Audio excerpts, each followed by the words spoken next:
Yo, in the next 15 minutes, I'm going to save you 15 years worth of work that it took me to become a millionaire. 15 years worth of learning lessons, making mistakes, and I'm going to summarize the core elements of what it's taken for us to invest, find success, and become millionaires. Investing is exactly like roasting a marshmallow. Let me explain. Number one, the only way we get a chance to succeed is to have a marshmallow. In the case of roasting, otherwise we've got nothing to roast. In the case of investing, you have to have some money to invest. Money is the marshmallow. So here's a two-step plan on how to have a marshmallow. Number one, earn a decent income. I know, it's easier said than done. Don't crucify me for saying that. And I have a video dedicated to how you can earn more money at your current job, so you can watch that at the end of this video. But just so we're all clear, $15 an hour isn't going to cut it unless you live in your parents' basement. No shade if that's the current living situation, but that likely won't be forever. So we've got to do everything in our power to earn a decent income. And then step number two is don't spend it all. Make uncool decisions, not ordering food, and especially not drinks, at restaurants when you go out with friends. Live in smaller places, drive smaller cars, eat food at home, pay off high-interest debt. Never carry a credit card balance, i.e. continuing to act poor is going to create the marshmallow for you. You also might not want to take financial advice from YouTubers. But once we have that gap between the income you make and the amount you spend, boom, we've got the marshmallow. Step two is to light a fire, any fire. The only way we make progress with investing is by getting started. So don't be too picky about your fire source. Some people are like wet matches, soaked in perfectionism. We never start because we have more research to do, more people to run our ideas by, more things to consider before we take that first step. It's like a match soaked in water. It's never gonna light. You're never gonna get the process started because you're weighed down by all that perfectionism moisture. And by lighting the fire, I mean like, let's get started investing in some way. Because in reality, the two biggest impacts on your financial growth overall are time and the amount of money you invest. So if you start right now, time will be your biggest ally. If you wait to start for any amount of time, your potential is stolen away. Your gains are stolen away by all this time that you're wasting. So let's talk specifics and logistics on how to actually get this going. Speaking of matches, the first thing we want to look for is a free match on anything that you can get through your job. Free money is our first money. Remember that. A 401k is probably the most common choice whenever we're seeking out a match, but depending on your work situation, it could also be a 403b or some other retirement account. And the goal is to get all the free money from the employer match. Sometimes what that means is a dollar for dollar match up to a certain percentage. So an example could be something like the company matches your investment contributions for your 401k dollar for dollar up to 3% of your pay. So let's say you had an amazing income, you made $10,000 a month, you sign up for investing 3% of your pay every month. So that's what, $300? You put $300 in the account, your company also puts $300 in the account. At my old job, we had kind of a different situation where you had to contribute up to 6% of your pay, and then you got a 3% match for the company. It was a 50 cents on the dollar match. The long and short of it is get the full match. Whatever it takes, whatever contribution you need to do to get the full match, we take all the free money that's made available to us. Also with insurance, if your company has an HSA plan as an available thing for you, there's a chance there's some free money on the table there. But if we can't get free money, if there are no matches available, we've got to find a different kind of flame, a different way for us to start getting investing. And in that case, for most people, opening a Roth IRA is a great choice. Some companies like Robinhood will give you a match on IRA contributions. Others won't. I don't think it's an essential thing to find a match whenever you're going for an IRA. So I would pick an investing company that you like and know and trust and want to work with, open a Roth IRA, and get some money invested. But the superpowers of a Roth IRA are that they're not tied to your job. So you don't have to worry about any kind of HR personnel having to go through them to do anything. It's all yours. You can invest up to $7,000 per year in a Roth IRA for 2024. That limit will continue to go up every few years, so keep an eye on that and keep checking on that so you can keep maxing it out every year if you possibly can. Number three, you're only taxed on it the year that you send the money into it. Then you're never taxed again on Roth IRA money. And here's the big kicker. You can withdraw that money that you sent into the account for whatever reason you want. This makes a Roth IRA by far the most flexible investing account that also gives you the tax benefits of a retirement account. I think that more people should be investing in a Roth IRA and getting that extra cash out of their checking and savings account, getting it out of whatever other stagnant source it's in where it's doing nothing for them. Because even if they do need to rip the money back out a few years later, it's probably grown because they've probably invested it. And if they don't rip it out, then it's sitting there growing year over year, working for them, preparing them for their retirement, and it's going to be incredible. The reason they let you take that money out early is because you already paid the tax on it. So it's your money. It's not the government's money. The only restriction you have with a Roth is taking out your gains. So as long as you only take out your contributions,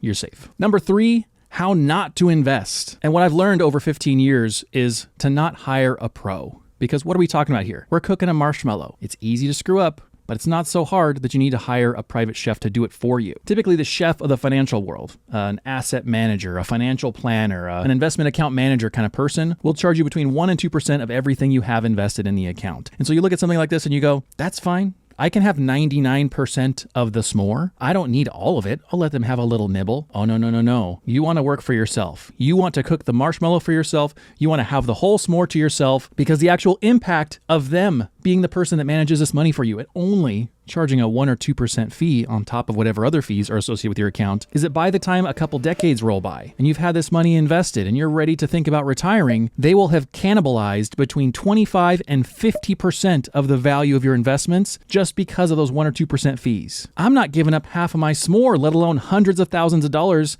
so that I don't have to have the hassle of investing my own money. Are you kidding me? You can cook a s'more and you can invest your own money. There's a few things you need to learn. There's some basics we need to understand. You can watch videos like this one. You can read a book or two. Maybe you take my online class and boom, you got all the knowledge you need. No pressure though about the class. I don't want to be a sleazy guy. So now you're probably asking, okay, if I can do it, then how do I do it? How do I invest? Even though something like this isn't that difficult and technically you could do it, what we want to do is automate. Automate the world, baby. Laziness is the best. Automating your finances is a great idea, especially for beginners, but for anybody who's busy, who doesn't want to have to fight decision fatigue, anybody who wants to stick to their goals, anybody who lacks perfect consistency. Are you literally 100% consistent or are you 80% consistent? I'm definitely not 100%. I looked up this week the data on my phone and my watch to see how many weeks of the year I've met my movement goal, like getting enough exercise, and I've gotten it 13 out of 33 weeks in 2024. So that's 39% efficacy, 39% batting average. I'm not sure if I'm impressed by that or depressed. But when we automate our investing, we automate our finances,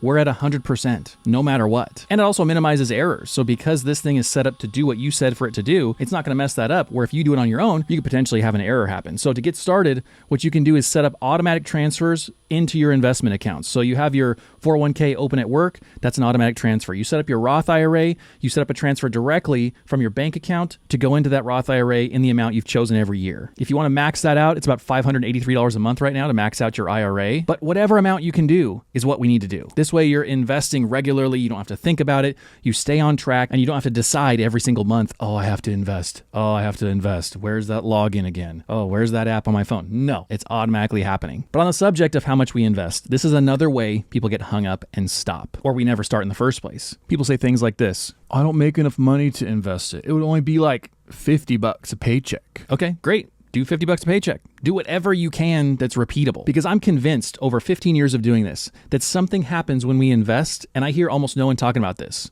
What happens is we develop the habits of investors. It's like a railroad track. Whenever that's laid, the train follows that track. We see our paycheck as potential for investing, not potential for blowing the money on burritos and race cars.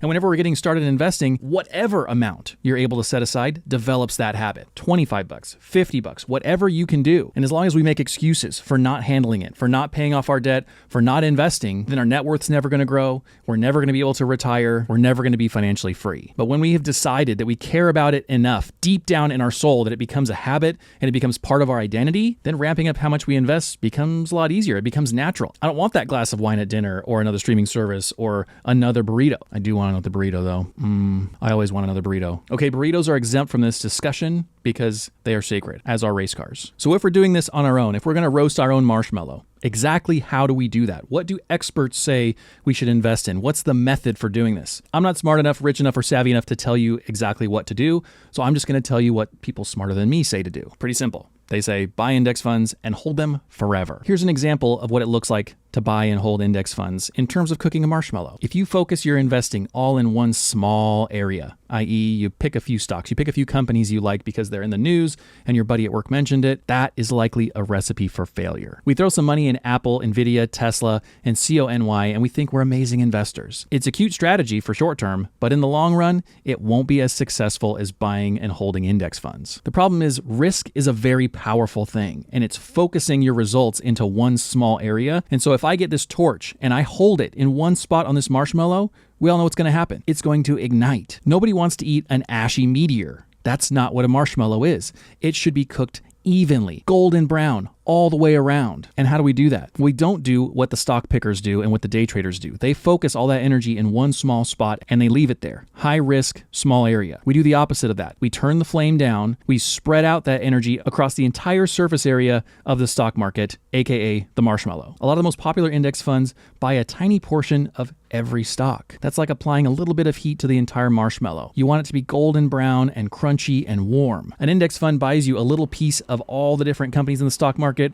or maybe all the top 500 companies like the S&P 500 index funds, and it distributes your risk across those companies. So if one does really terribly, you don't care. If in general, most of them do fairly well, great. And what this does is effectively lower your risk while still exposing you for the potential to win. Yeah, it feels a little more boring. It feels a little slow, but trading less often and being more boring helps you to win. Warren Buffett, one of the most successful investors of all time, says, in my view, for most people, the best thing to do is own the S&P 500 index fund. Thanks, Warren. Here's a marshmallow for you. Step number 6, the goal is to roast as many marshmallows as possible, as fast as possible, i.e. invest as much as you can, as fast as you can, so the money goes to work for you. I can't see that really playing out with roasting marshmallows unless you're in some kind of like strange camping cooking competition show. That could be fun. Someone should do that. Food Network, hit me up. But right now what the goal is to just put in as much money as possible, as early as possible, so it has the most time to grow. This is what gives us the most wealth possible. So what could stop us from doing that? What could inhibit our ability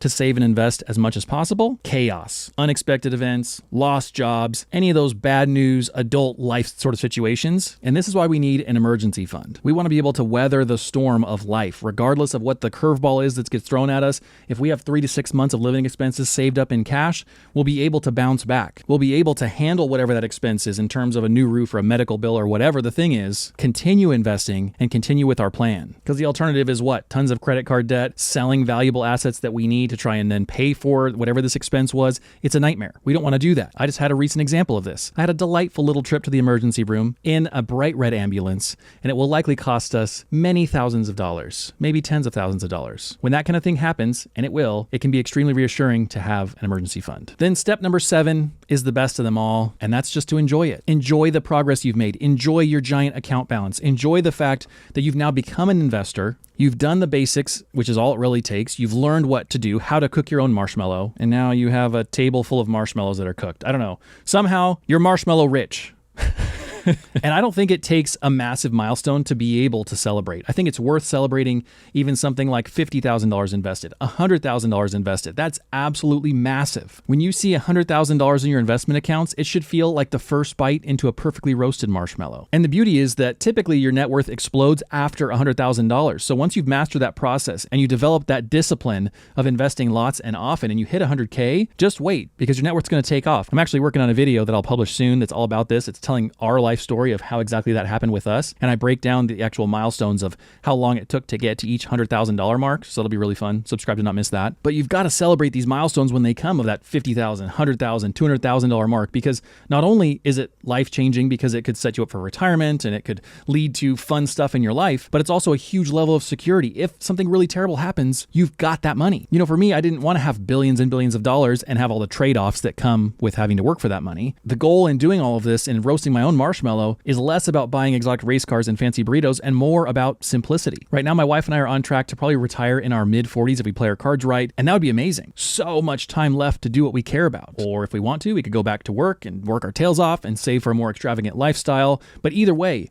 having the choice is the luxury. Not being pigeonholed into some crappy situation with a load of debt and a bad job and a boatload of stress, just not being in that situation, I think is winning. So give yourself the option to live the life you want. Options are the ultimate freedom. Really, the only regrets that I have whenever I think back about my life and the stock market is that I wasn't serious enough about my career early enough. I mean, I basically wasted the time from college graduation until probably 2013. I mean, it was a 3, 4, 5 year period there where I was just worried about having fun, hanging out with friends, being some young, early 20 something. And if I could go back and do it again, I would not waste that time. I would get a more serious job however possible. I don't even care what it was. I would get some experience from it. I would get a paycheck from it, and I would get investing as soon as possible. It's amazing the difference it makes for you to invest even 5 years earlier. And this applies to everybody. If you're 40 and you're watching this, investing today will make a huge difference versus waiting 5 or 10 years. We're talking about potentially like hundreds of thousands of dollars of difference, so you've got to get started. But just a quick word of warning, just because this is only fair to tell you about this, there's no guarantees in this. There's no way for you to know without a doubt you're going to get a certain return, your money's going to grow at a certain rate,